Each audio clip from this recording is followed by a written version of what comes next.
Blade templates are not only helpful for displaying data and replacing common PHP structures, we can also use them to build and maintain layouts in Laravel. Most web applications have the same generic layout across various pages like header, navigation bar, sidebar, and footer. Blade provides two methods for creating layouts by reusing code. First is by using template inheritance, second is by using Blade components. Let's look at template inheritance first. Consider this web page with a nav bar and a main section. The code for the same can be found in home.blade.php. I will quickly access and open files using the keyboard shortcut Command P, so it gives me this place to search for the file. I can quickly search and open.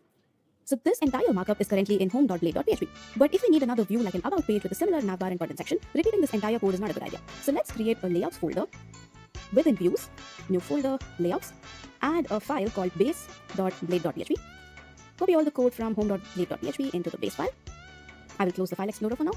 Now let's retain all the common structure. The content that would change is here, right? So let me cut it out and paste it in home.blade.php, right? We need to define this as a section using the section directive. Section, and we can call it whatever we want. So let me call this content. This has to end with an end section blade directive. And now this is our view. We need to specify the layout this view needs to inherit, which can be done using the extends blade directive. And here you can give the relative path to that layout, which is in our layouts folder. So you could say layouts/blade, or you could even say layouts.base. And now in the layouts file, in the place you wish to display the content, use the yield directive, yield, and then specify the name given to the section. We called it content, so content it is. So this will be replaced with the content from our Blade view.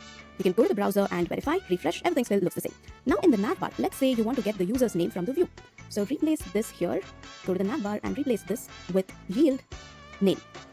And now this name we might want to specify from the view. So here you can add another section directive, call it name, and pass in whatever value you want to. So let's say I'll put my name here and now go to the browser and refresh. Notice that the variable has been replaced with the name. All of this makes it easy to add multiple views following the same base layout. So if you want to try this out, let's create another view, call it about.blade.php. Let's extend the same base layout, layouts.base. And here in the content, let's add something else. And section, let's add a heading, and let's simply say about us. Or you can even copy the styling from here, just change the text to about us. And now we need a view to show this, so go to the web.php routes. We can remove this from here, copy this route, paste it again, change it to about, change the view also to about. In the browser, let's go to the about route and notice that the navbar remains the same. Of course, we need to pass in the user variable here as well, so we can do that. Copy this section here, paste it here, and now we have two different views, about us and home, following the similar layout. So if you wish to change anything in the layout, maybe the color of the navbar or something, you can do that right here in one single place, which is the base layout. Next, let's look at building layouts using Blade components. We'll only cover the basic concept in this video. This time, let's create a components folder inside views, similar to layouts. Let's call it components. The same base.blade.php file, copy this entire thing, or you can copy it into the components folder, like so. Replace the yield directives with simple variables like within curly braces like this. So name and content. Now in the home view, replace the extends directive with an x base tag. This also has to be the closing x base tag. Let me put it here.